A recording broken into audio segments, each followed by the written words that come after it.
Hello everyone. तो पिछला session अपना कंप्लीट नहीं हुआ था, उसी के रिगार्डिंग जो आगे इमेज हैं कुछ उनके बारे में अपन बात कर लेते हैं। तो देखिए, ऑप्थेल्मोस्कोप आपको दिखाई दे रहा है स्क्रीन पे। यहाँ पे आप देख पा रहे हो ऑप्थेल्मोस्कोप क्या काम में आता है, आई एग्जामिनेशन में काम में आता है। ये मैंने आपको कल भी बता दिया था। नेक्स्ट देखिए ऑटोस्कोप। ऑटोस्कोप कुछ इस प्रकार का होता है, ईयर एग्जामिनेशन में काम में आता है। नेक्स्ट आप देखिए, ये क्या है, स्टेथोस्कोप। स्टेथोस्कोप बॉडी साउंड को सुनने में काम आता है, यानी कि ऑस्कल्टेशन में काम में आता है।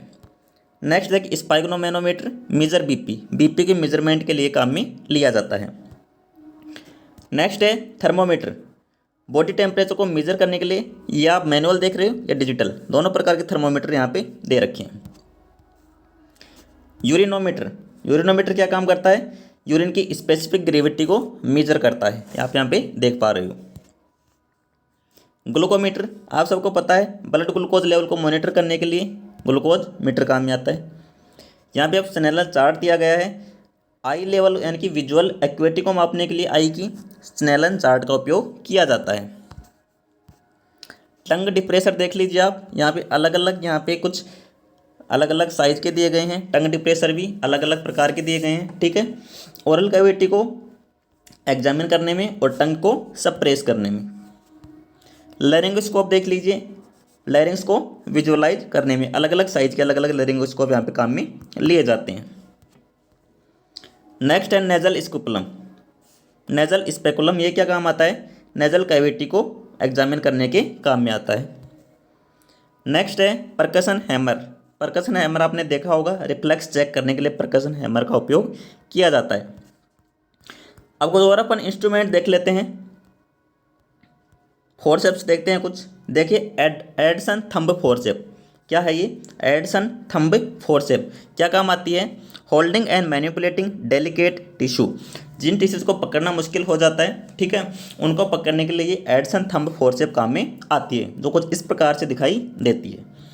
नेक्स्ट है एलिस फोरसेप। एलिस फोरसेप काफ़ी ज़्यादा पूछी जाती है, तो देख लीजिए आप यहाँ पे टिप को ध्यान रखिएगा।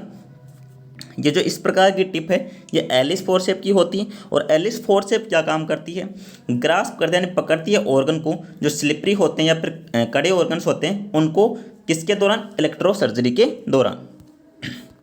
वल्सेलम फोरसेप देख सकते हो आप, इसमें कुछ इस प्रकार के मुंह होता है इसका, ठीक है, थोड़ा सा डिफरेंस होता है। तो ये वल्सेलम फोरसेप है, अब वी से याद रखिएगा इस प्रकार से। किस में यूज की जाती है, गायनेकोलॉजिकल ऑपरेशंस में। किसको होल्ड करने के लिए, सर्विक्स की टिप को होल्ड करने के लिए वल्सेलम फोरसेप यूज में आती है। ठीक है। नेक्स्ट आर्टरी फोरसेप, ये तो आप सबने देखी है, कुछ इस प्रकार से होती है आर्टरी फोरसेप। ठीक है, आर्टरी जैसे अपन कोई लाइगेशन वगैरह करते हैं उस दौरान आर्टरी फोरसेप काम में ली जाती है। ये राइट एंगल आर्टरी फोरसेप है, ठीक है, आप इस प्रकार से देख रहे हो। इसमें कोचर फोरसेप देख लीजिए नीचे, ठीक है, थायराइड पेडिकल वेसल्स को पकड़ने के लिए काम में ली जाती है। ठीक है, जो हाई टफ फाइबरस टिश्यू होते हैं उनको काम में ली जाती है, रिब रिसेक्शन के लिए काम में ली जाती है। तो इस प्रकार से कोचर फोरसेप का यूज होता है। नीचे आप देख रहे हो बेबकॉक फोरसेप, इस प्रकार से इसके टिप होते हैं, किसके लिए काम में ली जाती है, जो लेज़र प्रोसीजर होते हैं उनमें जो डेलिकेट टिश्यू होते हैं उनको पकड़ने के लिए काम में लिए जाते हैं। ठीक है, इंटेस्टाइनल और लेप्रोटोमी प्रोसीजर्स में मेनली ये काम में लिए जाते हैं। अब देखिए बार्ड पार्कर हैंडल और स्कैल्पल हैंडल भी जिसको बोलते हैं अपन, बीपी हैंडल भी बोल सकते हैं, ब्लेड होल्डर बोल सकते हैं, ये काफ़ी बार एग्जाम्स में पूछा जा चुका है। तो क्या क्या नाम है इसके, बार्ड पार्कर हैंडल बोलो, स्कैल्पल हैंडल बोलो, बीपी हैंडल बोलो या फिर ब्लेड होल्डर बोलो। किस में काम में ले जाता है, BP safety blades for tissue separation. ठीक है, और other procedure that requires a sharp surgical blade to puncture और कट। ठीक है, नेक्स्ट है कोटरी और इलेक्ट्रो कोटरी, यहाँ पे आप देख पा रहे हो।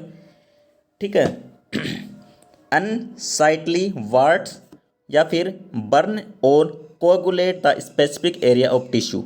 टिश्यू की साइज़ बड़ी हो रही है, किसी टिश्यू को थोड़ा बहुत एडजस्ट करना है, उस प्रकार से इलेक्ट्रोकोटरी का यूज किया जाता है।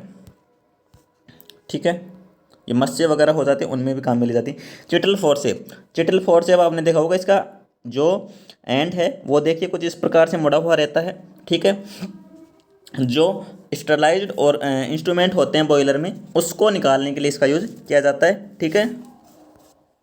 नेक्स्ट देखिए डेवर्स रिट्रैक्टर, इस प्रकार के क्वेश्चन कुछ एम्स में पूछा जा चुका है। तो देखिए किस में काम में आता है, होल्ड बैक द एब्डोमिनल वाल ड्यूरिंग एब्डोमिनल और थोरेसिक प्रोसीजर, एब्डोमिनल वाल को पकड़ने में काम में लिए जाते हैं डेवर्स रिट्रैक्टर। और एक देखिए डोयन, डोयन टॉवल क्लिप, देखिए आप फिक्स ड्रैपिंग टॉवल या फिर डायथर्मिक केबल्स जो होते हैं, सक्शन ट्यूब होते हैं, उनको फिक्स करने के लिए डोयंस टॉवल क्लिप का उपयोग किया जाता है। डोयंस रिट्रैक्टर देख लीजिए आप, यह भी एक इम्पोर्टेंट क्वेश्चन बनता है, किसमें, पेल्विक सर्जरी में डोयंस रिट्रैक्टर का यूज किया जाता है।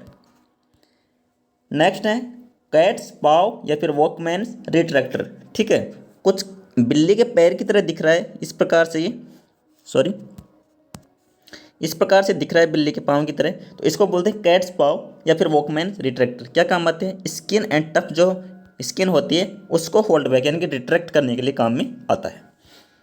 नेक्स्ट देखिए लैंगेनबेक रिट्रैक्टर, कुछ इस प्रकार से होता है लैंगेनबेक रिट्रैक्टर, देख लीजिए किस में काम में आता है, operation involving a lot of dissection, यानी कि आप बहुत ज़्यादा डाइसेक्शन कर रहे हो, बहुत पार्ट का ऑपरेशन कर रहे हो, ठीक है, विच रिक्वायर्स रिट्रैक्शन, ठीक है। जैसे हर्नियोप्लास्टी कर रहे हो, थायरॉइडेक्टोमी कर रहे हैं, तो उसमें लैंगेनबेक रिट्रैक्टर काम में लिया जाता है। जो थायरॉइडेक्टोमी है वो इसमें मेन है।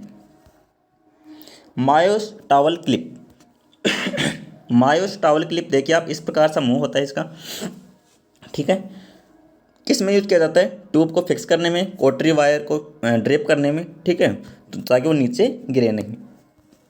मॉरिस डबल एंडेड रिट्रैक्टर, ये मॉरिस का डबल एंडेड रिट्रैक्टर है, एब्डोमिनल वाल मसल को क्या करने में, रिट्रैक्ट करने में, या फिर वाइड स्पेस ऑफ वर्क, ठीक है, स्पेस को बढ़ाने के लिए इसका यूज किया जाता है। मॉस्किटो आर्टरी फोर्सेप और स्मॉल आर्टरी फोर्सेप, देख लीजिए आप यहाँ पे मॉस्किटो आर्टरी फोर्सेप, ठीक है। निडल होल्डर देख लीजिए आप, मायो हैंगर निडल होल्डर भी बोलते हैं इसको, जो सूजरिंग निडल है उसको पकड़ने के लिए इसका यूज किया जाता है। इस प्रकार से इसका एंड होता है। रैम्पले स्पॉन्ज होल्डिंग फोर्सेप्स, ठीक है, फॉर होल्डिंग स्पॉन्ज और gauze to clean the operative field, sponge और गोज को पकड़ने के लिए रैम्पले स्पॉन्ज होल्डिंग फोर्सेप का यूज किया जाता है। इसका मुंह कुछ इस प्रकार से होता है, आप देख पा रहे हो चित्र में। स्कैल्पल ब्लेड यहाँ आप देख पा रहे हो फॉर इंसिजन के लिए। ये पूछा जा सकता है कि कौन से नंबर की ब्लेड किस रूप में होती है, तो देखिए 18 नंबर से लेके 36 नंबर तक की ब्लेड यहाँ पे दी गई हैं, आप इनको ध्यान में रखिएगा। यहाँ पे कुछ सीजर्स दी गई हैं, देखिए लिस्टर बैंडेज सीजर है, आयरिस सीजर है, ये मेटाजेडा बेम सीजर है, मायो सीजर्स हैं। क्या काम में आती हैं, जैसे कोई ब्लंट डाइसेक्शन है, ठीक है, वोरेस ट्यूब को कट करना है, ड्रेसिंग करनी है, गोज सूचर सभी को कट करने के लिए काम में आती हैं। सेल्फ रिटेनिंग रिट्रैक्टर, ये क्या है, सेल्फ रिटेनिंग रिट्रैक्टर, ये क्या काम में आता है, self retaining retractors allow hands free operation during a surgery.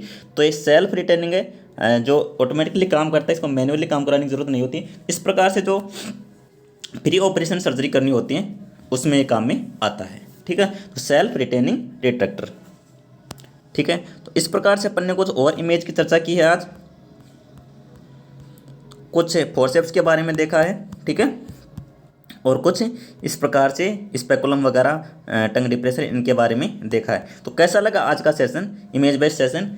ये सेशन बहुत इंपॉर्टेंट है, काफ़ी एग्जाम्स में इसमें से क्वेश्चन पूछे जाते रहते हैं, तो आप ज़रूर से एंड तक इसको देख लिए होगे, समझ में आ गया होगा। ऐसे अन्य सेशन आएंगे अभी आगे, तो तब तक के लिए सब्सक्राइब कीजिए द एपिक नर्सिंग को और अपने दोस्तों के साथ शेयर कीजिए और बने रहेगा हमारे साथ। आज के लिए फ़िलहाल इतना ही, फिर मिलेंगे कल एक नई वीडियो के साथ में। तब तक के लिए थैंक यू सो मच। जय हिंद, जय भारत।